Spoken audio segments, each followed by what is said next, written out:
Country में, हमारी society में pregnant females don't really step out of their homes and exercise की बात तो बहुत दूर की है। लेकिन इट डजंट मीन कि वो वर्कआउट नहीं कर सकती। अगर कोई ऐसी फीमेल है जो पहले से ही ट्रेनिंग करती आई है, she can continue to strength train even during her pregnancy. If not, what's safe for them is yoga, yes, stretching.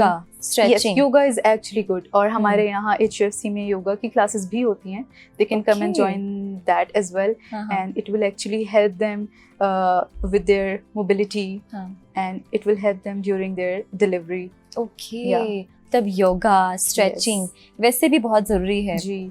और it will maintain the strength of their pelvic floor. हमारी pregnancy के दौरान females का pelvic floor usually it gets weakened by carrying the load of the baby, so it's actually helpful for them and it's actually healthy, और इसका नुकसान नहीं है if they will actually do it. अच्छा, मैंने तो जहाँ तक देखा है जो खवातीन प्रेग्नेंट हो जाती है ना, वो तो बस बेड पे बैठी रहती हैं और कोई काम भी नहीं करती हैं।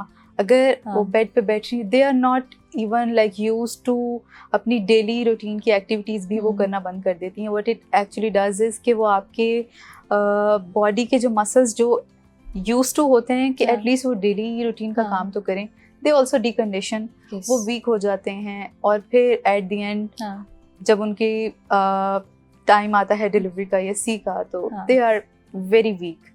फिर पोस्ट ऑप उनकी जो है रिहैब या उनको वापस लेके आना रूटीन में, वो भी बड़ा मुश्किल हो जाता है। वो एक लेंथी प्रोसेस हो जाता है। तो अगर वो अपनी स्ट्रेंथ मेंटेन करेंगे during the pregnancy, it is going to help them postpartum. अच्छा, ये भी एक फैक्टर आता है कि कुछ डॉक्टर्स रिकमेंड करते हैं कि अगर आप योगा करें, स्ट्रेचिंग करें, एक्सरसाइज करें तो उससे बच्चे की नॉर्मल डिलीवरी होती है।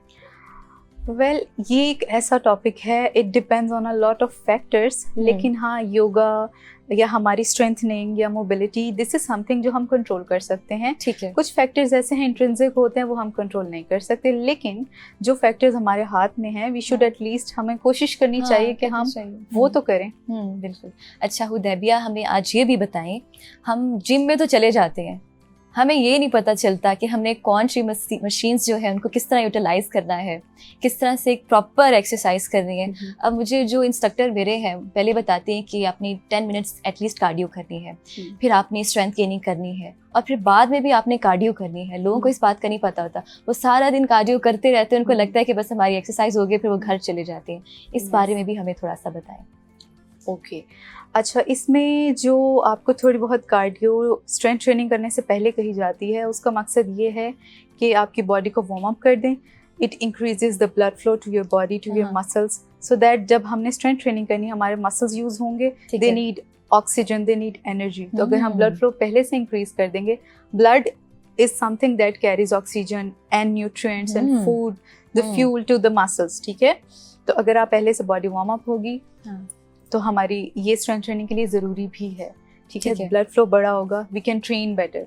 फिर हम स्ट्रेंथ ट्रेनिंग करें। पोस्ट स्ट्रेंथ ट्रेनिंग जो हम करते हैं कार्डियो, इट इज़ असल में किसी भी सॉर्ट ऑफ ट्रेनिंग का मकसद जो है ना, इज़ टू बर्न कैलोरीज। ठीक है। और लाइक अगर आप फैट लॉस करना चाहते हैं, if you are burning more calories than you are taking, it's going to help you burn fat. Okay. हाँ, अब बात आती है कि फैट लॉस के लिए कार्डियो, ओनली स्ट्रेंथ या कार्डियो एंड स्ट्रेंथ। ठीक है, अगर हम स्टार्ट करते हैं सिर्फ कार्डियो से, कार्डियो इज समथिंग के जो आपको हेल्प करती है lose calories, lose fat fast. ठीक है। बट जब आप छोड़ेंगे, वो it comes back fast. There is a reason for that, I am going to explain it. दूसरा आता है स्ट्रेंथ ट्रेनिंग। स्ट्रेंथ ट्रेनिंग में क्या है, you build muscle. Muscle is the metabolic machinery of the body. ठीक है, muscle आप, if I am sitting, I carry more muscle than you. For example, अगर हम एक एग्जाम्पल लेते हैं, ठीक है, I am carrying more muscle than you, I can consume more food than you and still not get fat. Why? Because my muscles need energy to even exist there. ठीक है? So when you build muscle, you can actually burn more calories while doing nothing. Okay. इसके strength training के बाद अगर आप छोड़ भी देते हैं तो फैट इतनी जल्दी वापस नहीं आता. Because the time that it took to build a building, it doesn't break उतनी जल्दी. कार्डियो में क्या होता है, you are burning calories, yes, but there isn't really something back there जो will help you later to burn the calories, burn the fat. ठीक है, when it comes to strength training, yes, it gives you the gift of muscle. Yes. It is actually very necessary. Exactly. तीसरा हम आते हैं cardio plus weights. This is the best combination for Cardio fat plus loss. weights. Yes, you are building muscle. One thing, you are doing cardio. आप उससे अपनी heart health भी अच्छी कर रहे हैं, and it is helping you burn fat faster. So you are burning more calories when you are doing both sort of training. Okay. And इस combination से क्या होगा that you don't get fat back as fast as doing only cardio. Okay. अच्छा, हमें ये भी बताएं कि कुछ लोग एक्सरसाइज करते रहते हैं और फिर बाद में जो है वो ब्रेक दे देते हैं 2 months का 3 months का, उसके क्या साइड इफेक्ट्स होते हैं? उनको लगता है कि हम लोग अब स्लिम हो गए हैं तो बस जो हमने टारगेट अचीव करना था कर लिया, तो अब खत्म कर देते हैं जिम जाना बंद कर देते हैं. इसके साइड इफेक्ट्स भी हैं, राइट? साइड इफेक्ट्स तो हम एज सच नहीं कह सकते. गोल को अचीव करना बहुत इजी होता है. आपकी गोल फिजिक है, उसको अचीव करना बहुत इजी है. उसको मेंटेन करना, उसको सस्टेन करना is the real deal. Yes. बहुत से लोग क्या करते हैं, गोल अचीव हुआ, दे जस्ट सिट डाउन, फिर क्या होता है उस गोल से वो वापस चले जाते हैं. They turn to a journey back to where they started. ठीक है, उसको हमें मेंटेन करना होता है. अब क्या है, हमने गोल अचीव कर लिया. Now our body is used to burning calories while working out, और हम डाइट कर रहे होते हैं साथ में. It is balanced. जब हम अपनी रूटीन में से वो वर्कआउट निकाल देते हैं और अपना फूड इनटेक वही रखते हैं, now our body was used to using energy. For example, अगर हम इसको सिंपल वर्ड्स में एक्सप्लेन करें, हम एक जनरेटर की एग्जाम्पल लेते हैं. ठीक है, a generator is used to consuming 1 liter of petrol. ठीक है, अब क्या है कि जनरेटर 4 घंटे काम करता था, अब हमने वर्कआउट करना छोड़ दिया. Now the generator is going to work for 3 hours, let's say. लेकिन फ्यूल उसको उतना ही आ रहा है. अब जनरेटर क्या करेगा, जितनी उसकी कैपेसिटी है 3 liters की, वो तो वो यूज करेगा. 4th liter जो जा रहा था ना उस एक्टिविटी में, वर्किंग आउट में, वो नहीं जा रहा. What it's going to do is it's going to turn that food, that calories into fat, and it's going to store it. That is the reason why fat comes back when you stop working out. So you have to at least maintain and do some sort of activity.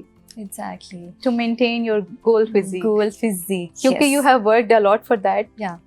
किस काम का अगर आप उसको sustain भी ना कर सकें. Exactly. अच्छा, हमें ये भी बता दें, हम जब वर्कआउट कर रहे होते हैं उस दौरान हम क्या चीज़ें खा सकते हैं, पानी कितना पीना चाहिए, क्या फ्रेश जूसेस हम ले सकते हैं, शेक्स ले सकते हैं. आजकल तो प्रोटीन शेक जो मिल रहे हैं वो वर्कआउट से पहले लेना चाहिए या बाद में लेना चाहिए? प्रोटीन शेक्स जो हैं मोस्टली रिकमेंडेड है post workout, because that is time जब आपकी बॉडी को रिकवरी चाहिए, आपके मसल्स को रिकवरी चाहिए. ठीक है, तो इसका बेस्ट टाइम जो है पोस्ट वर्कआउट में ही है. इंट्रा वर्कआउट वाटर इनटेक आप करें, लेकिन बहुत ज़्यादा नहीं, मॉडरेशन में.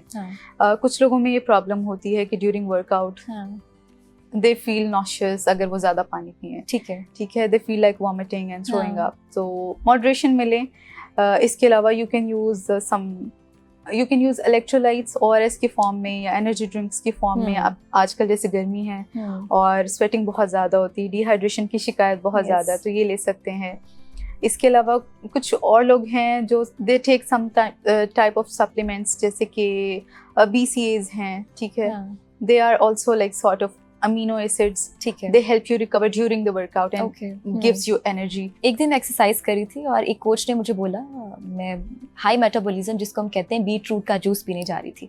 उन्होंने मुझे बोला कि इससे तो आपका वेट और बढ़ेगा, तो आप इसके ऑल्टरनेट पे कुछ और ले सकते हैं. उनको ये नहीं पता कि बीट रूट जो चिकंदर का जूस है कितना फ़ायदेमंद होता है, आपकी स्किन के लिए बहुत अच्छा होता है और आप एक्टिव रहते हैं. और मुझे तो ऐसा लगता है उससे और एनर्जी आ जाती है जिम करने में.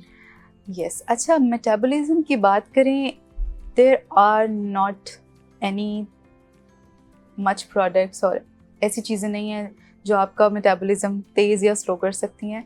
Metabolism is highly linked to the amount of activity that you are doing. If you are more active, you have a better metabolism. If you are sluggish, if you are doing nothing, if your lifestyle is sedentary, you have low metabolism. जिन खवातीन के operations हो जाते हैं और उनका फिर से जो बेली फैट आ जाता है, उसको किस तरह से कम किया जाए? उसमें एक तो पोस्टपार्टम रिहैब की तरफ हम आते हैं ना, तो पोस्ट प्रेगनेंसी सी के बाद भी उनको थोड़ी सी रिहैब चाहिए होती है, स्पेशली पेल्विक फ्लोर के लिए, ठीक है। When it is done, some time is past, let's say 6 to 8 weeks are past, ठीक है, फिर they can start some sort of activity, light intensity से स्टार्ट करें। अब जहाँ बात आती है ना बेली फैट कम करने की, जब when their body is ready to do workouts, ठीक है, they start the workouts, they go in a caloric deficit slight, they have to be like very careful with the diet as well, since they are feeding the baby. It takes some time but it goes away, and even if some sort of fat, थोड़ा सा pouch है ऐसा जो रहता है कुछ females पे, that is normal. That fat is stored in our body for some reason. It is there to protect our organs, our uterus. It is actually healthy for them.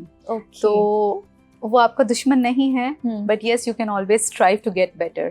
अच्छा हुदैबिया, मुझे बड़ा अच्छा लगता है लोगों में आहिस्ता आहिस्ता ये अवेयरनेस आ रही है कि पहले लोग स्लिम होने के लिए जाते हैं जिम, या फिर किसी ने फैट जो है बर्न करना होता है, या फिर हेल्दी रहने के लिए करते हैं। अब जब मैं पूछती हूँ, ज़्यादातर लोग ये कहते हैं कि हम अपने मेंटल हेल्थ के लिए जिम जा रहे हैं। मुझे बड़ा अच्छा लगता है आहिस्ता आहिस्ता लोगों में ये अवेयरनेस जारी है। आप भी हमें कुछ बताएं कि एक जिम कितना इम्पॉर्टेंट रोल प्ले करती है आपकी मेंटल हेल्थ पे। जिम का बहुत बड़ा फैक्टर है आपकी मेंटल हेल्थ को इम्प्रूव करने में। इसमें ये है कि when you train, let's say हम बात करते हैं स्ट्रेंथ ट्रेनिंग की, व्हेन यू स्ट्रेंथ ट्रेन, आपकी बॉडी में एंडोर्फिन्स रिलीज होते हैं। They are neurotransmitters, let's say they are, what do we call it, endorphins? Endorphins, okay. They are some sort of chemicals जो आपकी बॉडी में release होते हैं। व्हाट दे डू इज, उनका एक्चुअली काम होता है to relieve pain and reduce the stress and vasodilation, relaxation होती है ना आपकी वेसल्स, ब्लड वेसल्स जब डायलेट करती हैं, यू रिलैक्स, आपका बीपी जो है वो कंट्रोल होता है, ठीक है। So they are the factors that help you relieve stress. When you strength train, आपकी बॉडी में एंडोर्फिन्स रिलीज होते हैं, and post workout you go back home and you feel so relaxed.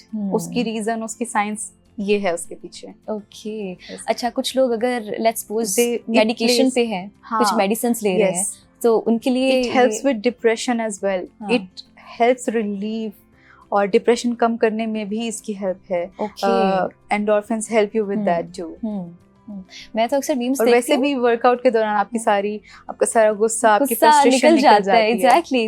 अब तो मैं मीम्स देखती हूँ, वो बता रहे होते हैं कि जिम जाते हुए आप कैसे पर्सन थे, लेकिन जब आप जिम से बाहर निकलते हो आप टोटली एक अलग पर्सन बन जाते हो, आपकी पर्सनालिटी चेंज हो जाती है। It is beneficial to you in so many veg.